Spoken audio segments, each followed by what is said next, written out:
नमस्कार दोस्तों, welcome to my channel social Seva. देखिए दोस्तों, आज हम बात करेंगे कि आप अपनी लाइफ में कैसे सक्सेस हो सकते हैं। अगर आप अपनी लाइफ में सक्सेस होना चाहते हैं तो इन चार बातों को छोड़ दीजिए, पीछे छोड़िए, इनको पीछे धकेलिए और आप अपनी लाइफ में 100% सक्सेस होंगे।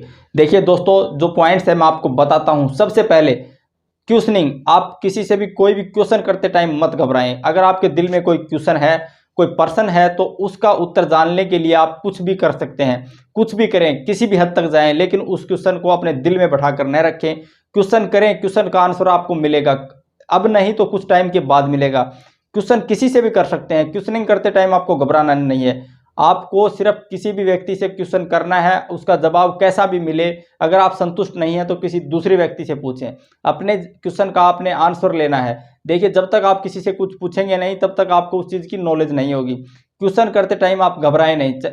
आप अपने क्वेश्चन का जवाब अपने माता से, पिता से, भाई से, बहन से, टीचर से, आस पड़ोस में अपने पुत्र से भी अपने पुत्र से भी इसका आंसर आप ले सकते हैं।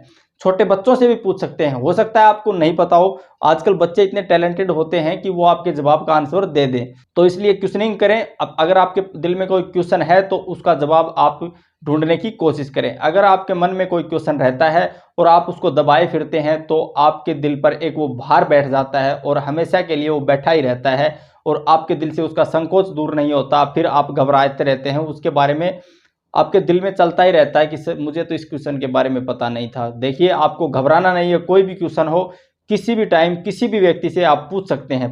क्वेश्चन पूछने में अगर आप घबराएंगे तो आप अपनी लाइफ में सक्सेस नहीं होंगे। दूसरा आता है उधारी वापस लेना। अगर आप किसी को पैसा, धन, प्रॉपर्टी, कोई भी चीज़ उधारी देते हैं तो अपना उधार दिया हुआ पैसा, माल, प्रॉपर्टी वापस मांगने में नहीं शर्माएं। अगर आपने अपना ही धन मांगने में शर्म कर ली तो समझो आप तो गए, क्योंकि बगैर मांगे कोई भी व्यक्ति आपकी प्रॉपर्टी, आपका पैसा, आपका कुछ भी आइटम हो सकता है, वो आपको बगैर मांगे नहीं देते। कुछ व्यक्तियों की आदत होती है कि वो आपसे लेते टाइम तो इतने हाथ पैर जोड़ते हैं और जब तक आप उनसे नहीं मांगते तब तक वो देते नहीं और साल 2 साल बाद तो वो भूल ही जाते हैं कि मैंने तो इससे कुछ लिया था या नहीं। तो दोस्तों, उधारी दिया हुआ सामान, पैसा, प्रॉपर्टी किसी भी व्यक्ति से मांगने में शर्माएं नहीं। अपनी दी हुई चीज़, अपनी प्रॉपर्टी वापस लें और उसे स्पष्ट बोल दें कि मैं आपसे मेरी ये दी हुई चीज़ इस डेट को आपसे वापस लूँगा।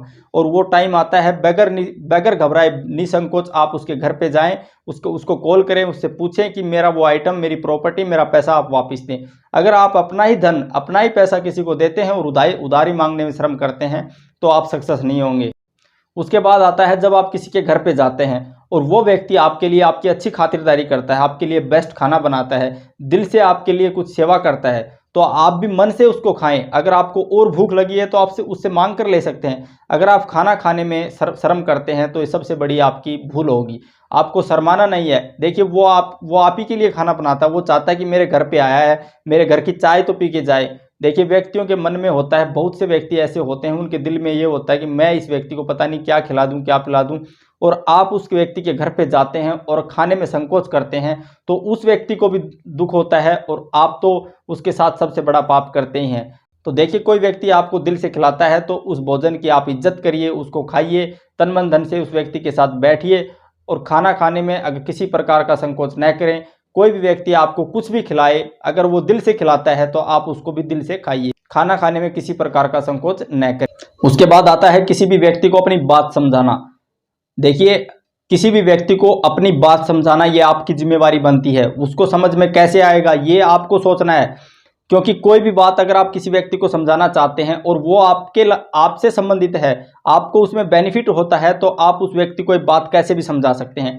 इशारों में समझा सकते हैं, लिख कर समझा सकते हैं, किसी दूसरे व्यक्ति के माध्यम से समझा सकते हैं, पत्राचार के माध्यम से समझा सकते हैं, उसकी भाषा में समझा सकते हैं। अगर आपको वो बात समझ में नहीं आ रही तो किसी दूसरे व्यक्ति के माध्यम से समझा सकते हैं। देखिए, अपनी बात आपको समझानी है, ये आपकी जिम्मेवारी है। जब तक आप अपनी बात को किसी व्यक्ति को नहीं समझा पाएंगे तब तक आप अपनी ज़िंदगी में कभी भी कामयाब नहीं होंगे। तो दोस्तों, गांठ बांध लीजिए, ये 4 पॉइंट्स ध्यान रखना है। आप अपनी लाइफ में कोई भी क्वेश्चन करते टाइम न घबराएं, अपना उधारी दिया हुआ पैसा वापस लेने में न घबराएं, कतई भी शर्म ना करें, निसंकोच होकर उससे अपना उधार दिया हुआ पैसा मांगें। क्वेश्चन जो अगर आपके दिल में आता है तो वो पूछने की कोशिश करें। अगर आप किसी के घर पे जाते हैं और वो आपको दिल से खाना खिलाता है तो आप भी उस भोजन का सम्मान कीजिए और अगर आपको दोबारा भूख लगती है तो और खाना भी मांग कर लीजिए।